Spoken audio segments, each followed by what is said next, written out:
অস্বাভাবিক পরিস্থিতি হলে হাত নয় বুক লাগাতে হবে। আমি কেন বলি, 2022 সালের 22শে মে দারুল উলুম দেওবন্দের পাশে ওসমানী ঈদগাহ ময়দান কওমি একজেহেতি কনফারেন্স।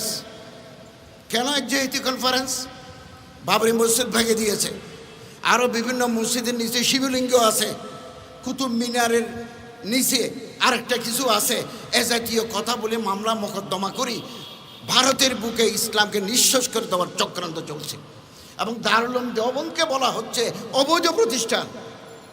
তখন ওলামায়ে দেওবন্দ মনে করলেন এই মুহূর্তে আর বসে থাকার প্রয়োজন নাই, ডুবতে হয়ে তিনকা কা সাহারা। মানুষ যখন ডুবে যায় এভাবে হাত দেয়, একটা লতা পাতাও যদি পাওয়া যায়। এটা হচ্ছে critical juncture of the situation, পরিস্থিতির প্রেক্ষাপটে যদি প্রয়োজন হয়। হযরত মাওলানা আরশাদ মদনী সাহেব একই খানদানের, তিনি সৈয়দ সাদাতুল্লাহ আমিরে জামাত ইসলামীর সাথে হাত মিলিয়েছেন, বুক মিলিয়েছেন। আমিরে বেরলভি জামাত মাওলানা তকির রেজা বেরলভির সাথে হাত মিলিয়েছেন, বুক মিলিয়েছেন। শিয়া মুজতাহিদের স্টেজে এনেছেন, দারুল উলুম দেওবন্দের মেহমানখানিয়া চা খাওয়াইয়েছেন। এটা হচ্ছে পরিস্থিতি, এভাবে বাধ্য করে মানুষকে। মানুষ যখন ডুবে যায় লতাপাতা ধরতে চায়। বাংলাদেশে এরকম পরিস্থিতি যদি হয়, আমাদের অত্যন্ত অভিজ্ঞ বিজ্ঞ নেতৃবৃন্দ আছেন, তারা সিদ্ধান্ত নেবেন।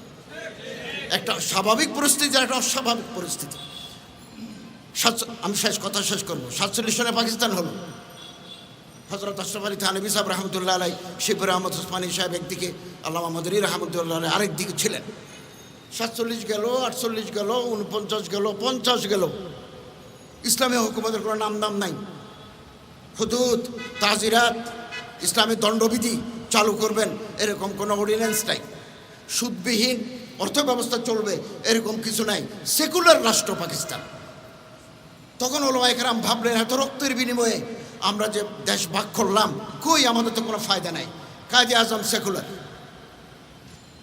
লিয়াকত আলী সেকুলার, সরদার আব্দুর রব নিস্তার সেকুলার, সেনাবাহিনীর প্রধানরা সেকুলার।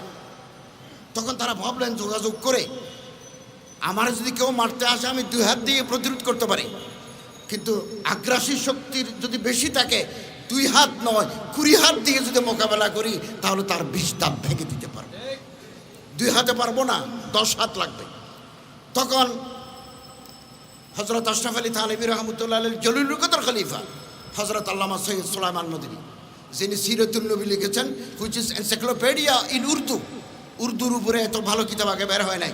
খলিফা আশরাফ আলী থানভী, ওনার জেরে কিয়াদত পূর্ব পাকিস্তান, পশ্চিম পাকিস্তানের মৌলানা আজহার আলী সাহেব, হযরত মৌলানা মুফতি শফি সাহেব, মৌলানা হাফিজ জলন্দরি, মৌলানা মানাজির হাসান গিলানি, জামাত ইসলামের মৌলানা সৈয়দ আবুল আলা মওদুদি, বেরলভি জামাতের মৌলানা শফি উখাড়বি। আমি ইতিহাসের ছাত্র, এগুলো আমি পড়াই। উখাড়বি, দরগা শরীফের মতোয়াল্লিরা, শিয়া মজহাবের মতোয়াল্লিরা 21, 22, 23 জানুয়ারি 1951 সাল করাচিতে 4 দিনব্যাপী বৈঠক করে তারা 22 দফা রচনা করলেন। আপনি গুগলে টিপ দেন না মোবাইলে, 22 পয়েন্টস অফ ওলামা পাবেন। সমস্ত মাকাতেবে ফিকির, মাসলাকি ফিকিরের ওলামায়ে কেরাম একমত হয়ে পাকিস্তান গভর্নমেন্টকে জানিয়ে দিলেন আমাদের আলাদা আলাদা আকিদা আছে, আমাদের আলাদা আলাদা মাযহাব আছে, কিন্তু ইসলামী রাষ্ট্র করার ব্যাপারে আমরা সবাই একমত। 56 সালে শাসনতন্ত্র রচিত হয়েছে। মেজর জেনারেল ইস্কান্দার মির্জার কারণে সেটা সফল হয় না, স্থগিত করে দিয়েছেন। 51 সালে 22 দফা ওলামায়ে কেরাম না করলে পাকিস্তান ইসলামী রাষ্ট্র করা ওলামায়ে কেরামদের মেহনত নষ্ট হয়ে যেত। আমি মৌলানা খালেদ সাইফুল্লাহ সাহেব এবং মৌলানা গাজী আতাউর রহমান সাহেবের বক্তব্য সাথে সম্পূর্ণ একমত। প্রতিটি অক্ষরের সাথে আমি একমত। ইসলামী আন্দোলন জাতীয় রাজনৈতিক দল, অতএব তাদের দৃষ্টিভঙ্গি বড় হতে হবে। Must be broad hearted and outlook, দৃষ্টিভঙ্গি প্রসারিত হতে হবে। নির্বাচনে দাঁড়ালে প্রতিটি মানুষের কাছে ভোট চাইতে হয়। এখন থেকে প্রতিপক্ষ তৈরি করতে গেলে আমরা বেকায়দায় পড়ব। সাম্প্রতিক বরিশালের যে দুর্ঘটনা, এটা বাংলাদেশের রাজনীতির ইতিহাসের টার্নিং পয়েন্ট। ইতিহাসে একটা বারবার শব্দ আছে, টার্নিং পয়েন্ট। পরিস্থিতির মোড় ঘুরিয়ে দেয়, এটা পরিস্থিতির মোড় ঘুরিয়ে দিয়েছে এবং ইসলামী আন্দোলনকে 10 বছর এগিয়ে নিয়ে গেছে। যুগ যুগ ধরে বলা হতো, অনেক মাসাইল, অনেক প্রশ্ন ছিল গভর্নমেন্টের সাথে চরমোনাইয়ের কি সম্পর্ক। অনেকে আমার কাছে ফোন করেও জানতে চেয়েছে। আজকে এটা পরিষ্কার হয়ে গেছে, ইসলামী আন্দোলন সরকারের বি টিম নয়। এবং নায়েবে আমির সাহেব আহত অবস্থায় বলেছেন, এই সরকারের পতন না হওয়া পর্যন্ত রাজপথ ছাড়ব না। এবং এটার কারণে বাংলাদেশের পত্রিকায় গত বছর 3 মাস আগে 4 মাস আগে প্রথম আলো, যুগান্তর, সমকালে এই পরিমাণ স্পেস দিতে তারা সংকীর্ণ ছিলেন। এই ঘটনার পরে রীতিমতো পোস্ট এডিটোরিয়াল লিখতেছেন।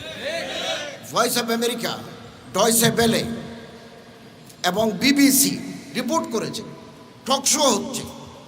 গতকালের আজকের পত্রিকায় পিছনের পাতায় ইসলামী আন্দোলনেরকে কেন্দ্র করে রাজনীতির নতুন মেরুকরণ শুরু হয়েছে, হেডিং। এটাকে অনেক এগিয়ে এই ঘটনা ইসলামী আন্দোলনকে অনেক দূর এগিয়ে নিয়ে গেছে এবং চরমোনাইয়ের হজরাতদের যে রাজনৈতিক দূরদর্শিতা, যে প্রজ্ঞা, যে পলিটিক্যাল প্রুডেন্স, এটা প্রমাণিত হয়েছে। বরিশাল বিশ্ববিদ্যালয়ের সামনে লাঠি সোটা নিয়ে কর্মীরা ছিল, কিন্তু নায়েবে আমির সাহেব ওনাদেরকে শহরে প্রবেশ করতে দেন নাই। শুধু ওখানে নয়, আরও বিভিন্ন পয়েন্টে ছিল। যদি ওই দিন ঢুকে পড়তো তাহলে নির্বাচন বানচাল হয়ে যেত, গভর্নমেন্টের হাতে একটা কাঠ চলে যেত, বলো এরা সন্ত্রাসী, এরা জঙ্গি, এদের দমন করো, এদের গুম করো। এই সুযোগ গভর্নমেন্ট পায় নাই। আমাদের সম্মানিত নেতৃবৃন্দ অত্যন্ত বিজ্ঞতার, প্রজ্ঞার, যোগ্যতার পরিচয় দিয়েছেন এবং আমাদের সম্মানিত আমির সাহেব, পীর সাহেব, হযরত পীর সাহেব চরমোনাই, আমি দেখেছি মানব জমিনের সাথে উনি একটা লাইভ সাক্ষাৎকার দিয়েছেন, আরও বিভিন্ন পত্রিকার সাথে দিয়েছেন। অত্যন্ত বিজ্ঞ, একেবারে ডিপ্লোম্যাটিক প্রুডেন্স, কূটনৈতিক প্রজ্ঞার সাথে তিনি জবাব দিয়েছেন। ওরা বারবার প্রশ্ন করে, উনি খুব সুন্দর করে জবাব দিয়েছেন, রাখি কথা বলেছেন এবং এটা একজন রাজনৈতিক নেতার যোগ্যতার পরিচয়। এবং বাংলাদেশের রাজনীতিতে ইসলামী আন্দোলন এখন 2-3 নম্বরের হিসাবের খাতায় আছে। অতএব আমাদের নেতৃবৃন্দ, নীতি নির্ধারক যারা আছেন, তারা সিদ্ধান্ত নেবেন আগামী দিনের রাজনীতি কি হবে, ঐক্য করা যাবে কি না, না আমরা নিজেরাই চলবো, নাকি যার যার প্ল্যাটফর্ম থেকে সে কথা বলবো। এটা আমাদের নীতি নির্ধারকরা সিদ্ধান্ত নেবেন, আমি মেনে নেব। এই 19-20 সাল করোনা, মসজিদে জুমা হবে কিনা, পাকিস্তান গভর্নমেন্ট অর্ডার দিল 3 জনে জুমা পড়বে অথবা জুমা পড়বে না, এই সেই। कराची दारुल उलूम में तारीख अपने आप को दोहराती है, तारीख अपने आप को दोहराती है, history repeats itself. Karachi Darul Uloom में शेखुल इस्लाम तकी उस्मानी ज़ेर क़यादत जमात इस्लामी पाकिस्तान अमीर, बेरलवी जमात अमीर मुफ्ती मुनीब हसन शिया মাজারপন্থী বিভিন্ন মক্তবে ফিকের লোকেরা করাচি দারুলে বসে করারদাদ তৈরি করলেন এবং পাকিস্তানের প্রেসিডেন্ট ডক্টর আলভির কাছে দিলেন জুমা মসজিদ খোলা রাখতে হবে। ইসলামী আন্দোলন তার প্রতিষ্ঠার লগ্ন থেকে নিজের অঙ্গ সংগঠনের মাধ্যমে সাংগঠনিক প্রক্রিয়া আমরা এগিয়ে যাচ্ছি, আগামী দিনেও আমরা এগিয়ে যাব। আমরা কারোর পকেটের ভিতরে ঢুকে আমরা আমাদের স্বকীয়তা নষ্ট করতে পারি না, কিন্তু আমাদের লক্ষ্য অর্জনের পথে যদি কারো হাত ধরতে হয় সাময়িকের জন্য এই হাত ধরার মানসিকতা আমাদের থাকতে হবে। আল্লাহ তাআলা এই মোবারক জামাতকে পায়ে তকবির পর্যন্ত পৌঁছান। বরিশালের ধাক্কা আমাদের ভিতর নতুন চেতনা জাগ্রত করেছে। আল্লামা ইকবাল বলেন, খোদা তুঝে কিসি তুফা সে আশনা করতে, ঘূর্ণিঝড় লাগবে, এখন তো একটা ঘুষি মারছে যে আগামী দিনে শরীর থেকে কল্লা জুদা করে দেবে। খোদা তুঝে কিসি তুফা সে আশনা করতে, তুফানের সাথে তোমার পরিচয় আল্লাহ করুক। কেন কে তেরে বাহার কি মৌজমে ইস্তরাফ নেই, আমাদের যে দরিয়া আছে ইমানের দরিয়া, ঢেউ নাই, ঢেউ নাই। এই ঢেউ তৈরি করতে হবে একের পর। পৃথিবীর ইতিহাসে কোনো কর্তৃত্ববাদী সরকার আপোষে ক্ষমতা ছেড়ে দেয় নাই। কেউ যদি মনে করে সুষ্ঠু নির্বাচন দিলে তো আমি জিরো, তিনি কোনোদিন সুষ্ঠু নির্বাচন দেবেন না।